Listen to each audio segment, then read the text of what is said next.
Going on everyone, Lockie Outback Tourer today with another awning walkthrough. Now this is the 270 Plus Extend. So if you're after the regular 270 Plus, this isn't the correct video. This is an extendable model. It's got telescopic arms, which we'll talk about why that's important for this one. So if you're after the other video, we'll link it below. This isn't the install video either, so we're not going to be going through install. It's more just the features. That'll be the one for you for the Extend. So why do we even make this awning? I guess we'll start there. We found over the years, because we're doing this for many years now, that smaller vehicles such as Jimneys, well, I shouldn't say smaller vehicles, but cars with like smaller capacity, I suppose, like this here, you've got your regular tub compared to your big like alloy canopies. With these canopies here, you can really, these bars here, you can only have them pretty close together. And our normal width is 1200. That's the minimum standard, like the minimum distance we can have these apart. These are about just on a meter, so a little bit closer. And if you were to put this awning on a shorter tub like this tub's only 1600 long. You imagine a normal tray might be up to 2 meters. So a normal awning is 2.2 meters. This awning here is 1.7. So what's that? 500 mil shorter. If you were to do a 2.2 meter awning on this car, it's going to be halfway up the bloody roof. And then if you do that, this whole section of the awning just has absolutely no support, and you cannot mount an awning or a tent or anything for that matter between your tub and cab. So you see in every dual cab there'll be a gap here, 30 to 50 mil, and that's because your tub and your cab, they articulate differently on the body mounts. So if you fix an awning here and you fix an awning on a roof rack, they're going to move and you're going to actually break the awning or the rooftop tent. So that sort of led us down the road to what do we do, because people want full-sized awnings. So instead of just making the awning shorter, we still wanted to be able to provide the exact same amount of shade, but do it on shorter vehicles like this. So the way we've done that, we've used all the same design principles that we have done on our awnings for many years. It's got all the updated features, which we'll go through in a sec. But to put it simply, these arms actually, they're extendable. So it's a telescopic arm that goes in all the way like that, and then locks in with a button. There you go. Like that. So that actually goes all the way in. That means this awning can pack up to 1.7, and then at the click of a button, pulls all the way out like that to our full-sized awning. So it's slightly different dimensions, so our wall kit's not going to fit it, but we will have the wall kits coming for these. By the time you're watching it, they might be out. If not, it won't be long. But yeah, essentially 1.7 meter awning, and then the exact same span, very similar as our 270 Plus. Moving on to the awning. Our awnings, like all our awnings, they feature all individual arms. So the reason we do individual arms is if you split the arms off one axis like this, which is, you might get a more compact awning. You can make it a bit cheaper, but we're not in the business of making cheap stuff. What happens is, the awning just doesn't sit even. So you look back at your awning, it's going to have ripples all through it because your arms are at different heights. It also means where this arm connects to this pivot point, you can only weld on the sides. So if you split your awning arms, you imagine this arm here, you've got four of these tubes. So they're coming down like that and coming down like that. You can realistically only weld the sides. You're not going to get any weld or any peno on top because the arms are stacked too close together. So all our arms, they've always been the individual arms. So we can connect them here, we can run a gusset, and then we can TIG the whole way up, all the way up there and all the way up the back, and that just eliminates any shearing points. You're not going to get any cracking, like nothing like that. Like this is how they all should be built like this. Moving on to the hinge. This is the hinge we've had for a little while now. It's an updated version. So this is a 4mm stainless hinge, and that is made to cantilever the whole way back across this frame. So the way we used to do it is this hinge used to finish here, and then we used to do a 25 by 25 box, and we used to weld it to this frame here. And the idea for that was you don't get as much twist through this backing plate. But we've redesigned this backing plate and we've put stiffeners the whole way through it. So if you look down a cross-sectional view through the back of the extrusion, there's actually stiffeners the whole way through it. So you don't get articulation through it, which also means we can run this big 4mm stainless hinge, and then that cantilevers the whole way back. These are all fixed all through with the bolts. There's a nut weld on the back of that. That's why you can only see threads coming through, but it is all through. From there, we've got all our lights inside, so 6 lights in each arm, and then as you would have seen in our other videos, all our lights, this is actually part of the extrusion, so we don't cut and dice anything in with these arms, it's all made, that's our own extrusion, and we put the lights in it, which means we can do plugs in there and then screws here. So if you ever break a light or anything, you simply just pull this little cover off, unplug the light on plugs, you don't need to solder anything, and we can post a new light out to you. So all our buttons and everything like that, we've been running the same ones for a long time. All the dual colors. If you ever have a problem, it's all, you just need a Phillips head screwdriver and you can replace anything to do with those lights. You don't have to be an auto electrician. It's super easy. Got videos how to do it. So whichever corner of the country you're in, you can put new lights in it. All our cables, these are all individual. So the reason we do that, we don't hardwire anything in here, because you imagine you've hardwired all your lights in here, you've got a switch in your backing plate, it looks bloody awesome and trick. If you have a problem, because this is all moving parts, something here gets pinched, and these things do wear, like it is a part that things happen to, the cord. If it's arcing out now because you've got a mark in it, and it's touching that, it's not going to work. So you're going to need, if that's all hardwired, you now need an auto electrician to fix your awning. If you're in the middle of nowhere, you're not going to find an auto sparky, you're not going to have tools, you're not going to have a soldering iron. But if you can get to the nearest post office, just post a new cord. And most of the time we don't even charge for it because it bloody costs us bugger all. So happy to help people out like that, and then that's why our lights are all individual. I think it works well. Alrighty, so we'll go over what you get in the kit. Obviously you get your bag of bolts, you've got enough bolts in here to bolt your brackets together, put in the back of the awning, and a couple there to bolt the brackets down to your rack. The bracket, that's our height adjustable stainless steel bracket, so no bloody rust prevention or anything like that. They're all made properly, powder coated stainless, and you set them to whatever height you want. So we've got, on this canopy now, we've got them set on that height. Just really depends on whatever setup you got, but at least you can got a bit of adjustment there. You can go all the way up or all the way down, or you can flip it and go all the way down as well. So plenty there, that'll get you out of trouble. More info on that in the awning install video. We've got a patch kit, so if you ever rip the bag or you tear the canvas, then you can just simply cut a patch and put it on there. So just put that in there. It doesn't happen all the time, but at least you've got it. Just keep that in your glove box or something. We've got our little rain arms, I'll explain that in a second. And then these are pretty cool. We've got our tie down points, and they've got carabiners on them too, so you can quickly disconnect them and reconnect them.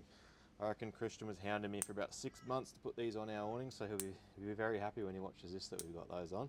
He was sick of setting them up at the shows, and they had to tie them on individually every time, so put carabiners on them, which is a nice little, it's just the little things that make everything a bit easier. When you use your stuff all the time, you figure that stuff out. We've got our little bag here, I'll explain that, and our poles. So first things first, I'll show you what this bag is. It's an easy one. It just goes up in the sail track behind here. So you can slide this in. And that's just somewhere, if you've got a power bank or whatnot, you can put your light cables, chuck them in there. So personally never use mine, but you know, it's there if you want it. These little rain arms. So this awning, the way it folds up, you can't fold it all up with the rain arms that we normally have on the awning, so they're just separate. So if it is raining, all you do is pop that up, stick it in there, and just sit it on there, and that'll just sit there. You don't have to bolt it in or anything, like that'll just sit like that, and then when it's not raining, pull that off, chug it back where you got it from. The poles as well, because this is a foldable awning and it's a very strong awning, but we still give you poles anyway. So if you are adding a wall kit, you know, I assume you'd be using poles because you're going to be hanging a lot of canvas off it. So for this one, the way this one works is it just goes in the end like that and twists. So, and then it can't lift out. So if you got really serious wind, you're trying to pull this thing down, or you got a wall kit, you can use poles. Now it is quite windy here now, and we're using it completely freestanding. So if it was wind like this, I probably wouldn't bother using the poles, but I would just chuck some ropes on it to be safe, because although it is freestanding, we want to make sure it's not going to get picked up and wreck something on your tent or your car or anything like that. But you got some poles if you want to really batten down the hatches. All right, we've got this bad boy packed up, so we'll go through setup procedure, a couple of tips that I've noticed from using the Extend awning, which I reckon you might find helpful. First things first, so look at this new bag. So this is it's a bit of a soft launch. We haven't really advertised that we're doing a new bag, but essentially same sort of thing. But if you were to do this with a PVC bag, this would be putting marks and grazes and all sorts of stuff through it. But these things here, honestly, like I don't know how many times tougher, but it's at least got to be 5 times tougher. Like you literally can't scratch it. Like it's freaking cool. They just look tidy as well. So big fan of that. Nice work, design team. Undo this over here, and then kamikaze rope. Throw the bag over. Good thing about this bag as well, when you throw a PVC bag over, it's a bit like crumply and it just flies back at you. But this one being a bit more material based, it actually stays over there. So big fan, like I said. All right, undo these 3. So it's pretty much the exact same as a normal awning. Tip that I would recommend is before putting this out, because there's more material here, if you try and pull it all the way around, it'll keep going past 90 degrees, and that's because all the arms they're not extended yet. So hot tip is to just extend this back one, and then as we come around, I'll just extend all of them, I reckon. It's going to make things easier. So to extend all these arms, come around. So they're all extended before I'm going to pull this around, and we're going to do the same thing on the front. So this guy over here, it's just like a fasty sort of strap, and I normally just tie it around the roof rack or something similar. In this instance, we're just going to go around this roof bar like that, but you can choose your own adventure where you put that. And then here, I just want to make sure I'm going back to about 90. So we don't want to overextend past 90 until we do the front section. So front section now, and then just like we did on the back section, I'm going to extend these first. Then I'm just going to clip this back to the exact same point. So always try and pull these back to a roof bar, so a roof rack, roof bar, or even your rooftop tent, instead of pulling to your bull bar. Now the reason I always pull back to your roof rack rather than a bull bar is because it means the awning gets pulled back on a level plane, as opposed to if you're pulling this back to a bull bar, you're going to put a lot of down pressure and you're going to pull that whole awning down on a slope. We want to pull it back on a level plane. So if you can get it back to a roof rack, it'll be a lot better. But if you have no option to go back to your bull bar, don't stress it, it'll be sweet. It's just what we prefer. So that's all fully set up. All right, it's up. So I guess we'll put it back down now because John needs to drive home and he can't drive home with his awning out. So just the exact same as we did the front. We're gonna, the first bit, we're gonna do the front first.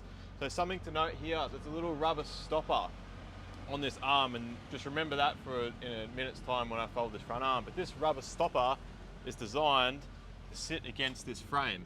And that is so we don't get any scratches or wear marks. So we need to fold this awning in the right way around, in the right sequence, so that rubber stopper sits against the frame. If we do it a different way, then we're gonna have problems inside the bag and we might get rub marks and whatnot. So just pay attention to how we fold this. It's super easy. First things first, undo this clip. Like that. I normally just bring the slack of this rope, this clip all the way up and clip that guy on there. Now we want to unextend this front arm. And we'll walk this around. Do the same thing for the next arm. So there's only 2 of these ones at the front. And then the trick here is, it's the same as our 270 plus 180 awning, it's all the same. This here needs to go under. So we do not want to be putting this over the top. If you put this over the top, you're going to have problems when you're packing, when you're traveling. Everything's going to end up crossed up, and you're going to end up with wear marks, and it's not good. So just make sure we're putting this over the top, just like that. And that way, that rubber stopper is going to be against the frame. Now, the little tip I use here, you can pretty much put this back to your tow bar or whatever. Just if you're by yourself and you want to keep that section sort of closed while you pack the back section up, and it's windy like today, I'll just kind of do that. And then now that front section's buckled up and it's not going to go anywhere. Back section, simple, just undo him. like that. And then again, I'll just sort of stow this away up here, take some slack out of it. I've also rolled the slack up to make it a bit neater. And then as I'm coming around, we're sort of just putting these in one motion. It's pretty much the exact opposite to what we did when we set it up.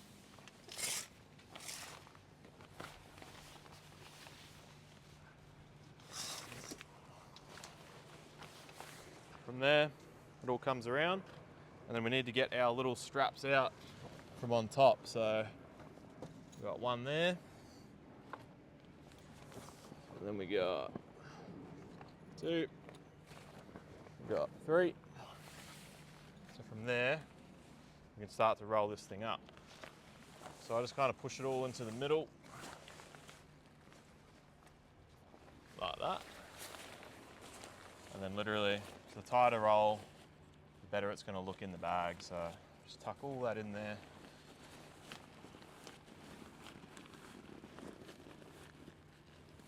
Just cut me doing this. Grab that. Once you got that up, grab this top section. And these are made to be tight, so we don't want this jumping around in the bag when you're, especially on corrugation. So that is meant to be tight like that. Get 3 of those done up.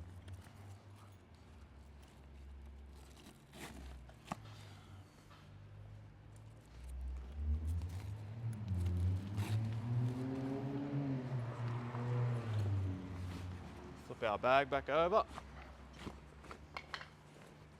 this point, you might want to undo this other strap. And then we're just going to zip it up. So a nice big bag. You don't have to fight it. You have to wrestle it around to get it in there. You can just bloody do it nicely. Then I'll just sort of tuck that up in that hinge section, but you can put it wherever you want. You can roll it up in the awning. It's up to you. Doesn't really matter. Just like that, so nice and tight. All right, thanks for watching. We just had John come and raid beers from the fridge. Shane taking off. There's freaking things going on everywhere today. We're filming in the car park. But appreciate everyone watching the videos. If you've got any questions on this one, as per usual, reach out. But honestly, it's a ripper awning. I bloody love it. So, you know, fit for many purposes. But yeah, just reach out. If you've got any questions, we'll help. Cheers.